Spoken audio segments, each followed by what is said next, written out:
Your show will go live in 5 seconds. 4, 3, 2, 1.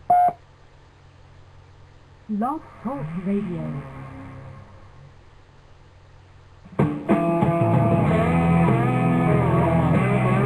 He took an oath to defend the Constitution of the United States of America.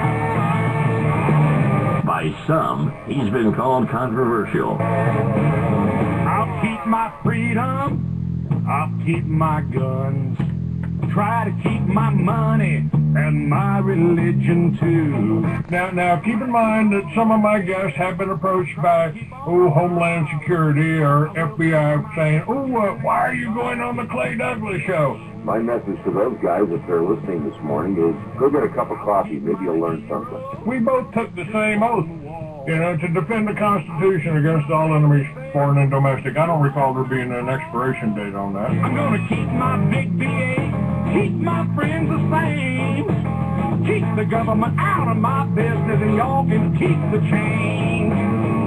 He is the free American, Clay Douglas. We know what we need. We know who to blame. Catch the Free American Hour, weekdays at 7 a.m. Pacific, 10 a.m. Eastern. I'll keep the USA and y'all can keep the change. For the podcast and more details, visit www.freeamerican.com or catch the podcast by phone by calling 832-999-8621. Good morning, ladies and gentlemen. Welcome to another edition of the Free American Hour. I'm your host, Clay Douglas. My guest today is Larry Pratt, CEO of Gun Owners of America, chief lobbyist. The one gun rights organization out there doesn't compromise. That doesn't. Maybe it's not nice. Maybe it's not polite to do this, Larry. But you don't bend over like the NRA to the whole New World Order types. Well, we've decided that you're not going to defend effectively the Second Amendment or any of our freedoms unless you force the system to change. The system's broken, and if we continue to work with the system as it is, we're going to get broken results. So it's always been our view that in order to accomplish the mission for Gun Owners of America, we have to restore the parameters of the Constitution generally. We have to fight for our freedom in terms of the Bill of Rights and the Constitution. And you can't just go and kind of laser on this and expect to get the kind of results that everybody wants. Well, let's the results. What's going on seems to be pretty mixed. I mean, I think, Larry, that their whole plan, among other things, is divide and conquer, and they want us to be afraid. They want us to be very afraid. We're getting stories circulating about Hillary Clinton selling us out to the UN, signing this gun treaty with the UN. What's the story on that? Is that happening? Well, she's going to sign it, and it might well be sometime after the election to keep it away from becoming an election issue. But I tell you, I don't see the Senate ever ratifying that treaty. I just don't think the votes are there. Even in a Democrat-controlled Senate, they're not going to get 67 votes to ratify a gun control treaty. But I think the danger is that other countries are signing on to this thing. And the one world types like to talk about norming. Norming means that when enough countries, whatever enough means, have signed on and adopted a particular international measure, that, well, that's become a norm of international law. And then folks like our bureaucrats will start to yammer about, well, we've got to be good citizens of the world, and we've got to observe international law, and why the treaty is probably going to have a licensing scheme of one sort or another, and banning firearms above certain calibers because they're not suitable for civilian ownership. And so they would move administratively, if they couldn't move legislatively, to implement parts of that treaty. Isn't that exactly how communism works? Isn't that how they took over the Soviet Union and ended up murdering 60 million white Christian Russians? Well, you've seen this throughout the history of the last century, not just in the Soviet Union, but there's mission creep with just about any government that you can think of. They're always inventing more things that they should be doing, according to them.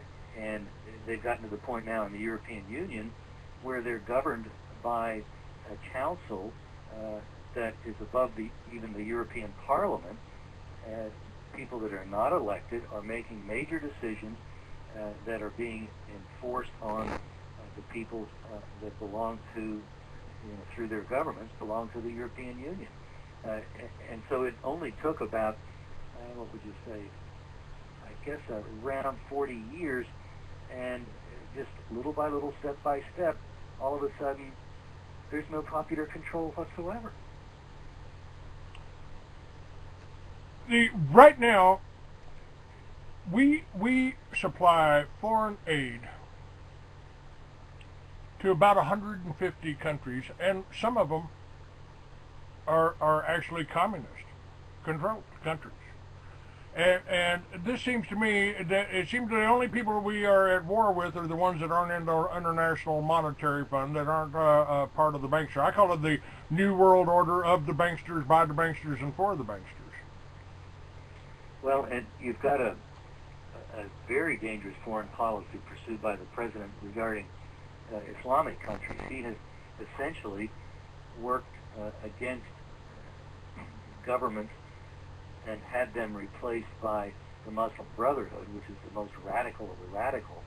And it was foreseeable. I don't think it was by accident. I think the president knew that he was foisting enemies upon the United States and upon everybody else that might live in their neighborhood. These are really rough cookies, and the president doesn't seem to mind at all.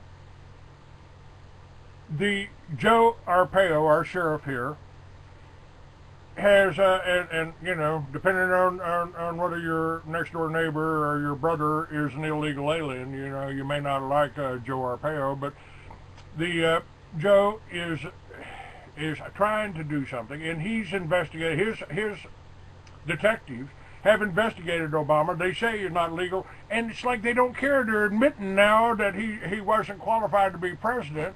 They're admitting that there's fraud involved in this birth certificate. They're admitting he wasn't born here. They're admitting he wasn't eligible for president, but doesn't seem like anybody's doing anything. What's going on? Well, we're seeing a lot of ignoring going on. The media has hardly touched that at all, and yet this was not a bunch of drunks doing something on Friday night. Arpaio had this, I think he calls it the cold case posse. Yes. And it was comprised of lawyers and other people from the community, but people skilled in sifting evidence, and for them to take a long time and deliberate on this and come to the conclusion that there's probable cause to say that Obama's birth certificate is fraudulent, that it would probably be adjudicated that way in court.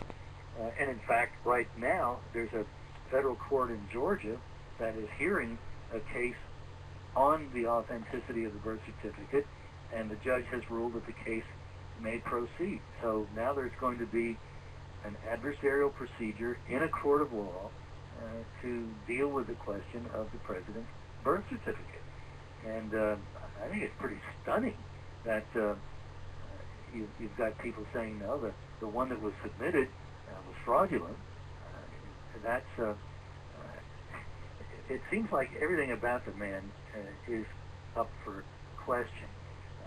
It's becoming more and more accepted that Obama didn't write Dreams of My Father.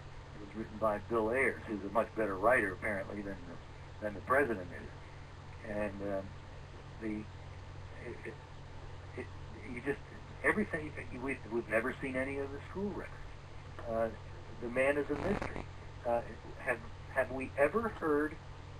I think I've heard of one person that knew Obama in Occidental College, and he was quoted probably in a WorldNet Daily article saying that Obama had been a communist at the time he was at Occidental College. Hard left Marxist-Leninist. Something like that was the way this fellow described him. But otherwise, we don't hear from people that might have known Obama. This guy is an enigma wrapped in a mystery. Just nothing about him is known, and yet now here he is, the President of the United States, and I think he's pretty stunning.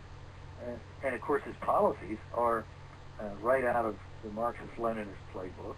Yes. We are really in a bad situation with this guy. And he's a leader. I mean, he's admitted in film, on camera. I've got clip after clip after clip, and that he declares that he's a Muslim. I mean, this is and we've been warned by master Masons like Albert Pike that our third world war would be with Muslims. That's what, in my opinion, Larry, that's what 9/11 was all about, to create an excuse for war with Muslims, or hell, just war. I mean, as long as we're sending our soldiers out, getting killed, killing off the cream of our youth here, we're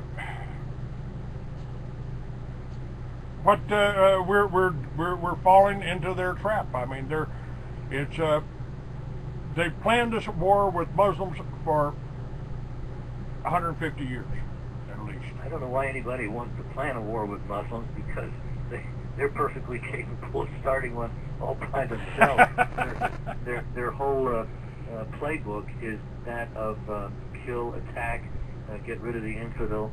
And then it turns out that there's an increasing body of scholarship, and Robert Spencer had a column on this just this week, that there's hardly any way that you can show that there was even the word Muhammad uttered during the 7th century.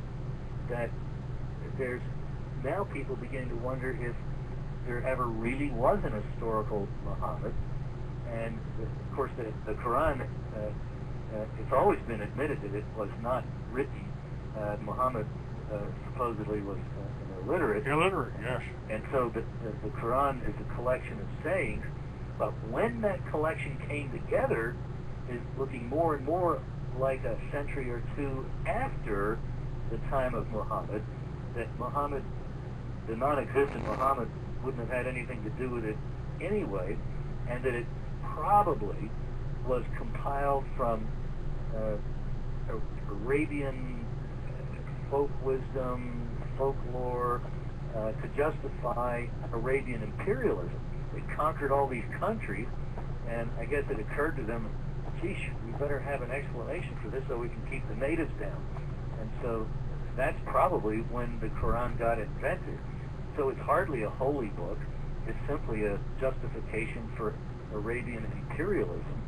And that may be offensive to Muslims, but the pity is that they put their faith in a holy book. It's not holy. It wasn't written by Muhammad. It was written by a bunch of imperialists. And if they don't come to Jesus Christ and believe in him for their salvation, they're going to hell as a Muslim. Now, let's take a step over to this country here. There's we have a mutual friend that is doing some organizing, and his name is Sheriff Richard Mack. Oh, what a guy! And he, you know him, and you and I have known him since he fought the Brady Bill while he was still sheriff of the county over here. Yeah, Graham County. Yes. And he has just had a conference, and he brought in several hundred sheriffs to form a constitutional sheriff's posse.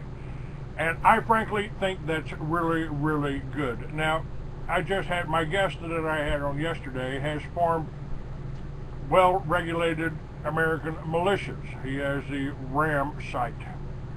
And he is working with his sheriff and his governor the same way I did in New Mexico when I helped start the militia in New Mexico.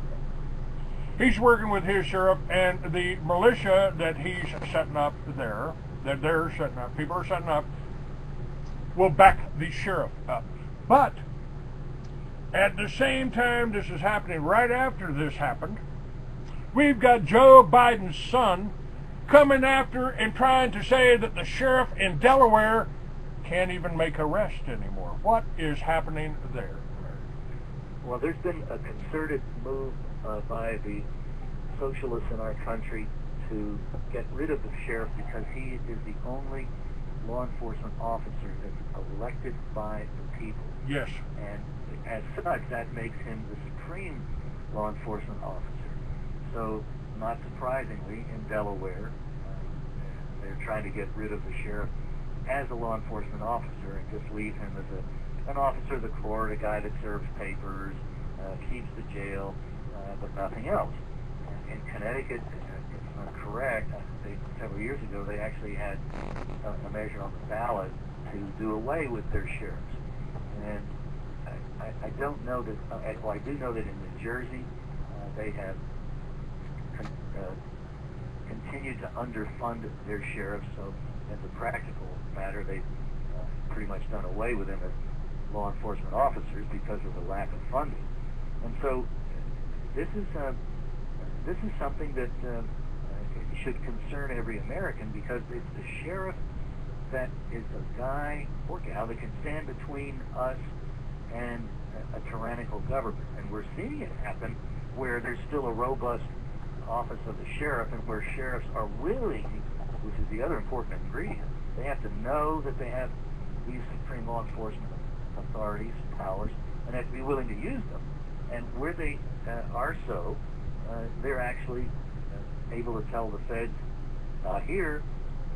So if the feds have this trees over people attitude that they did down in southeastern Mexico, a village on top of the mountains in the middle of a national forest wanted to cut an 80,000 acre swath of trees around the village so if there were a fire last year, very dry year, there would be a fire break and the village and the people would be safe. And the Forest Service said, you can't do that. And the county commissioner said, well, we got to. This is the only way we can really protect the people. Well, if you do that, we're going to arrest you. So the county sheriff stepped in, Benny House. This is down in Otero County on the Mexican border. He said, well, if you do that, I'm arresting you. And the trees got cut. And in fact, good for Congressman Steve Pierce. He was the first one to cut the first 2 trees. And when those trees were cut, they sliced them up. He signed each one of those slices as a memento that was given to people so they'd have a souvenir of the great day when the Forest Service ended up splintered. Larry, what's happened now? This bill has passed, and as far as I'm concerned, anybody that voted for this is a traitor. NDAA. Basically, doesn't that suspend the whole posse comitatus thing? And what do we have to look forward to in that? Well, what you're talking about, this NDAA, was the National Defense Authorization Act. So it was a big bill dealing with authorizing expenditures for the Department of Defense. And in there were 2 provisions which, taken together, make it clear that the military and other law enforcement agencies can indefinitely detain somebody without a warrant. And the state of Virginia is the first to have actually completed action nullifying that in the state of Virginia, at least to the extent that it's prohibited for any law enforcement officer of the state of Virginia to assist any federal agent in carrying out such a warrantless seizure of somebody's person. And that, I think, is something that hopefully will occur in other state legislatures. Virginia was able to act quickly, but it has barely had time. That bill, similar bill, is in the before Governor Brewer right now. Good. Well, that would be an excellent message that if we have states like Virginia and Arizona as being the first, those are good examples, and hopefully other states, a lot of states are no longer in session, their legislatures are no longer in session, so we're going to have to hope that next year that will be something that's on the agenda for these other state legislatures, and it needs to be made an election issue. Where do you stand? How will you vote? Will you sponsor legislation to overturn the warrantless, unlimited detention of American citizens? And hopefully we'll get legislators in there that will consider that an important first item of business in the next legislative session. The guest that I had yesterday talking about working with the sheriff and working with the militia. Now, they certainly did a number demonizing me with the militia. They told everybody that I started the militias. They just didn't tell you that I did it in the governor's office. It wasn't exactly a terrorist organization.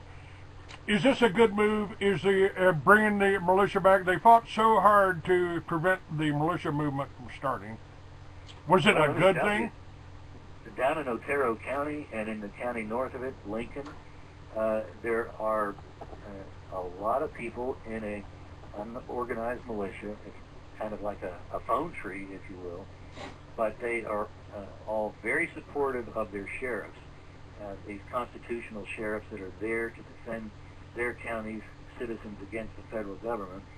And the sheriffs know that if they ever had a need for more than Otero County has, I think, about 65 deputies, and Lincoln has about 35. But if they needed more men, all they'd have to do is make a couple of phone calls, and they'd have a couple of hundred folks taking their back within an hour.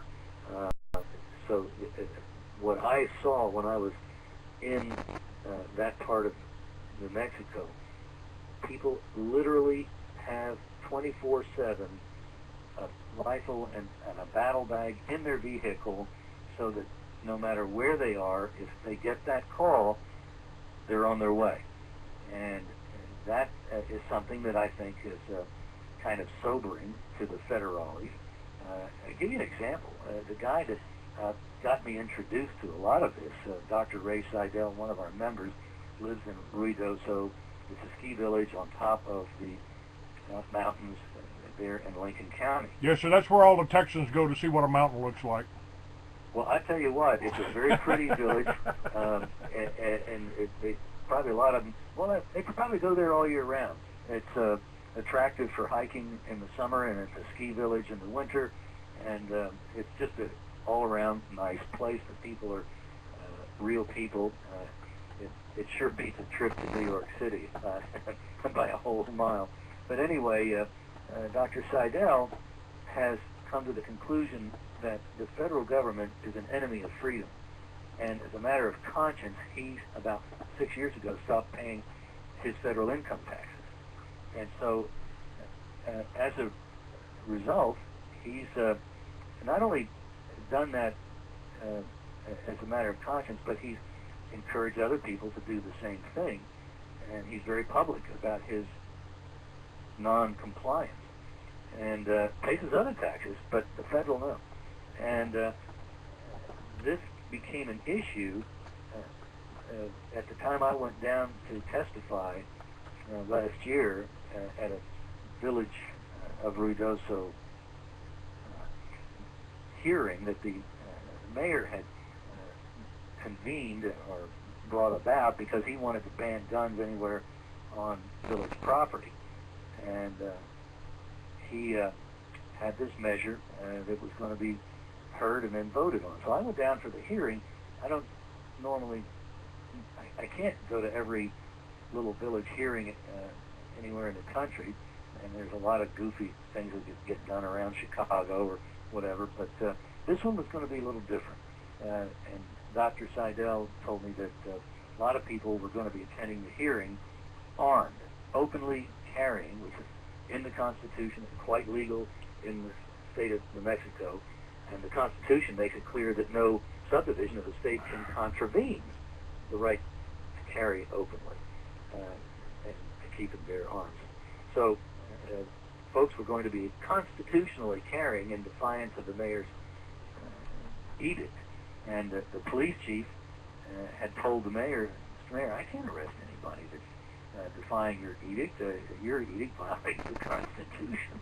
So it's pretty tough for a city boy that doesn't really understand how constitutional government works. The mayor was quite frustrated. But so I went down and testified. And I went into the village chamber with a 40 cal on my hip, but not to be outdone, Dr. Seidel marched in with an AR-15 over his shoulder. We made our point, and the council voted the mayor's proposal down, and the mayor didn't take that well. And so we learned that he had, soon after that, gone up to Santa Fe, which is the New Mexico site of the federal citadel. Their federal buildings and courthouses and whatnot are there. And it turns out that, well, we don't know this for an absolute fact, but let's put it this way. A few days later, the IRS notified Dr. Seidel that he had however many days to settle up on his taxes, or they were going to encumber all of his assets. Well, Seidel went and talked to the sheriff and talked to the police chief, and they both said, hey, we understand what you're doing, and we've got your back. And then he went and talked to the village assessor, who would probably be the one to do the encumbering, the actual mechanisms of all that, making it happen. And he asked her what she would do, and she said, well, she didn't really know. And he said, well, let me just explain then what I would do if you were to actually make the attachment, encumber my assets. I will use federal law to sue you personally for violating my civil rights, and I'll go after everything you have. So now we understand each other. Well, it never came down to it because the feds never actually took the next step. And what I think in part they realized was that they weren't only going to be dealing with a sheriff's deputy force and a police force that would not be kindly disposed to the feds coming in to try to do anything to Seidel, but there was this militia that they would have to deal with. So you're talking probably 300-400 guys and gals that, and I know that in Little Lincoln County, with its militia, Seidel told me 2 of the guys owned 50 cows. Yes. So, and I mean, this is, this is not the Navy SEALs, but it's probably more than most IRS operations want to encounter.